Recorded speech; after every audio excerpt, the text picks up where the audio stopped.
अरे सुनो, आज रात को मैं लेट आऊंगा। कौन सा लेट? घास लेट की चॉकलेट? अरे लेट मतलब आने में देर होगी। देर ठीक है, मगर अंधेर नहीं होना चाहिए। अरे ऑफिस में बहुत काम है, कल ऑफिस में बड़े साहब आ रहे हैं। क्यों? छोटे साइज के सांप को क्या हुआ? अरे बड़े साहब मतलब कंपनी के चेयरमैन। इतने बड़े होकर भी चेयरमैन, अब तक तो उन्हें सोफा ले लेना चाहिए था। अरे चेयरमैन मतलब उनके हुक्म के बिना ऑफिस में पत्ता भी नहीं हिलता। ऑफिस में काम करने जाते हो या पत्ते खेलने? अरे पत्ते की मैंने मिसाल दी थी यार। तो अपनी मिसाल वापस कब लोगे? मेरे पास फुर्सत नहीं है, ऑफिस जाना है। ऑफिस तुम फुर्सत पे नहीं, स्कूटर पे जाते हो। मुझे मालूम है। मैंने कब कहा हैंडलूम है? ठीक है, मैं जा रहा हूँ, दरवाजा बंद कर लो। दरवाजा बंद कर दिया तो तुम जाओगे कैसे? अरे मेरे जाने के बाद दरवाजा बंद कर लेना भाई। दरवाजा बंद कर दिया तो वापस अंदर कैसे आओगे? तू काय डोक्यावर पडलीस का ग?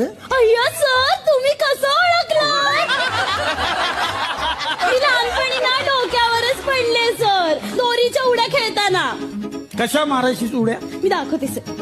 शूज आहेत ना, शूज त्याची लेस अशी घ्यायची आणि मग असं करायचं, डोक्यावर पडली सर मी.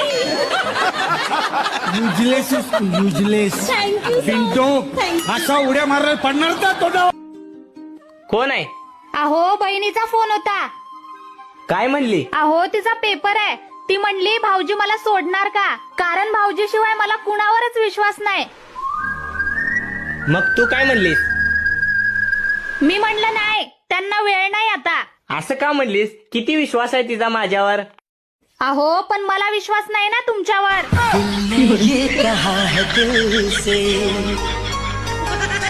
सोनूची मम्मी, तुझं वय किती ग? सोनुष पप्पा, मी वय सांगत नसते बर का. काऊन ग? असं म्हणते, पुरुषाला पगार आणि स्त्रीला वय विचारू नये, काही तर कारण असेल ना. हा, मग तो आतापर्यंत तो वय कोणालाच नाही सांगितलं? तुमची शपथ सोनुष पप्पा, माझ्याला होऊन 30-32 वर्ष झाले असं पा, मी अजून कोणाला मग वय सांगितलं नाही. पूर्वी कीर्तनकार मुक्कामाला राहायचे, आता राहती नाही ठू नाही. ते कीर्तनकार कीर्तनावरून आलं आणि त्याला झोपायचं. त्यानं लुंगी बिंगी लावली आणि त्याला डोक्याखाली घ्यायला काही नव्हतं. तो त्या बाईला म्हणला, बाई उशाला काही आहे का?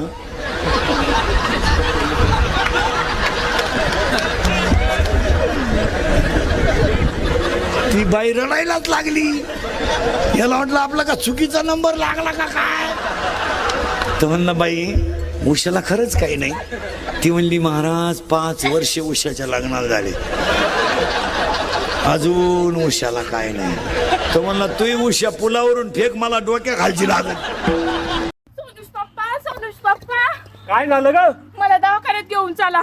अगं मी तुला का रोजच दवाखान्यात न्या जाऊ का? काल बी तुला चक्र येत होत्या तर दवाखान्यात नेलता ना. काय झालं आज? आज मग पोट दुखू राहिलं.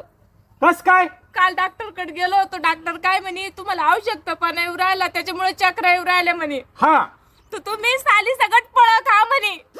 मग असे कोणते फळं खाल्ले तो की तो इतकं पोट दुखू राहिलं? नारळ. उठ इथून, नाही तर मी तो नारळच फोडतो. उठ. हो, किती वेळ झाला मोबाईल बघत बसलाय? उठा की जावा, भांडे घासा जावा.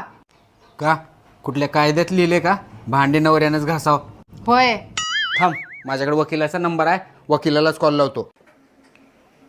राम राम वकील साहेब. राम राम. तुम्हाला एक सल्ला विचारायचा होता. हो, थांबा जरा, मी भांडी घासालोय, थोड्या वेळानं कॉल करतो.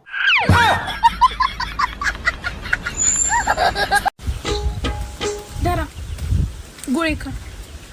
कायची गोळी खा. कशाची पण? तुम्हाला सांगितलंय तेवढं करा, जास्ती तर उरकू नका. धरा गोळी खा. अरे काय डोक्यावर पडलीस का? पागल झालीस? गोळी कशाची? मला कुठं काय झालंच नाही ना. पण तुम्ही पहिली गोळी खा, मग मी तुम्हाला सांगते. हा, आपण मला काय झालंच नाही. तुम्ही गोळी खा. तिच्या आली का?